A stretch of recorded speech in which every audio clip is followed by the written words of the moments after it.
मुंबई में भारी बारिश के कारण रेड अलर्ट जारी कर दिया गया है और लोगों को घर पर ही रहने की सलाह दी गई है। महाराष्ट्र में भारी बारिश के चलते विधानसभा की कार्यवाही स्थगित कर दी गई है और कई विधायक सदन नहीं पहुंच सके। रायगढ़ किला भी पर्यटकों के लिए बंद कर दिया गया है और एनडीआरएफ की टीम तैनात की गई है। मुंबई में केवल 6 घंटे के भीतर 300 मिलीमीटर से ज्यादा बारिश हो चुकी है, जिससे कई इलाके जलमग्न हो गए हैं और हार्बर लाइन की ट्रेनें प्रभावित हो रही हैं, जिससे आवाजाही में देरी हो रही है। उत्तराखंड में भी सभी जिलों में भारी बारिश का अलर्ट जारी कर दिया गया और एनडीआरएफ और एसडीआरएफ की टीमें स्टैंड बाय पर हैं। मुंबई के कई इलाकों में जलभराव हो गया और कुछ जगह तो रेलवे ट्रैक भी डूब गए, जिससे जनजीवन प्रभावित हो रहा है।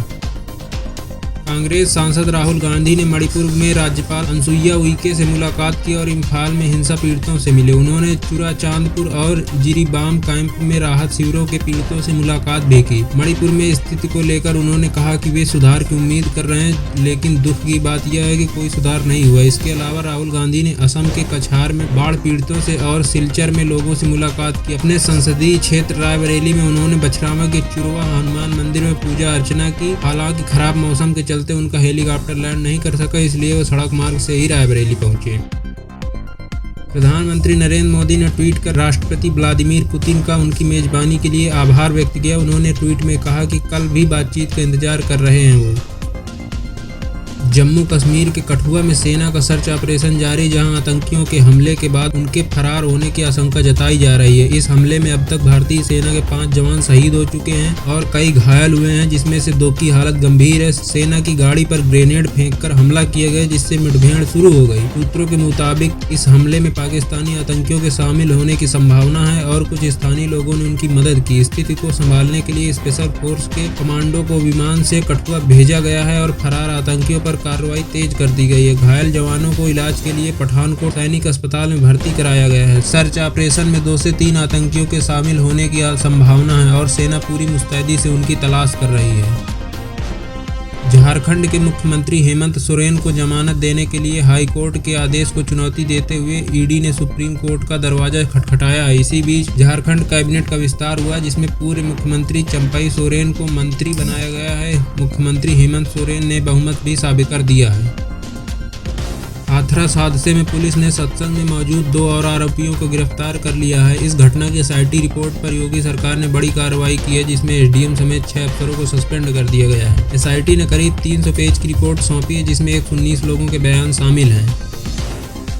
नीट पेपर चीटिंग मामले में सीबीआई ने लातूर से एक शख्स को गिरफ्तार किया है। नीट यूजी मामले में आज की सुनवाई पूरी हो चुकी है और अगली सुनवाई 11 जुलाई को होगी। मुंबई हिट एंड रन मामले में आरोपी के पिता राजेश साह को कोर्ट से मिली जमानत।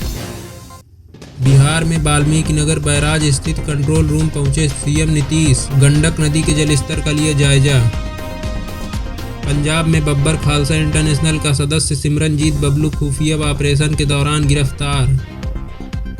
राजौली और पुंछ जिले को कश्मीर से जोड़ने वाली प्रसिद्ध मुगल रोड भूस्खलन के चलते हुई बंद। मध्य प्रदेश में हुआ मंत्रिमंडल का विस्तार, रामनिवास रावत ने ली मंत्री पद की शपथ। मुंबई में बीएमसी सरकारी प्राइवेट स्कूलों और कॉलेजों के पहले सत्र की छुट्टियों का ऐलान। उत्तराखंड में ऊधम सिंह नगर में 24 घंटे से लगातार हो रही बारिश, नदियां उफान पर। बेंगलुरु में सामने आए डेंगू के 80 नए मरीज, अब तक 159 केस और 6 की मौत। मध्य प्रदेश के सिवनी में महसूस किए गए भूकंप के झटके। झारखंड में बीजेपी नेता पर खुलेआम फायरिंग, अस्पताल में भर्ती असम के सीएम ने ट्वीट कर दी सूचना। लखनऊ में खेल में राइफल से चली गोली, 12 साल के बच्चे की मौत। उत्तराखंड के चमोली में महसूस किए गए भूकंप के झटके, रिएक्टर स्केल पर 3.5 मापी गई तीव्रता।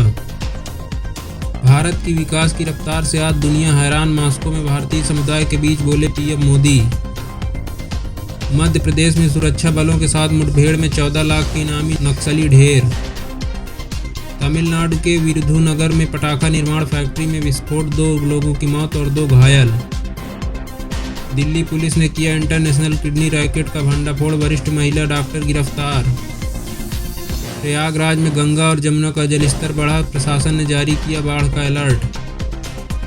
नोएडा पुलिस ने रेप के आरोपी को एनकाउंटर के बाद किया गिरफ्तार।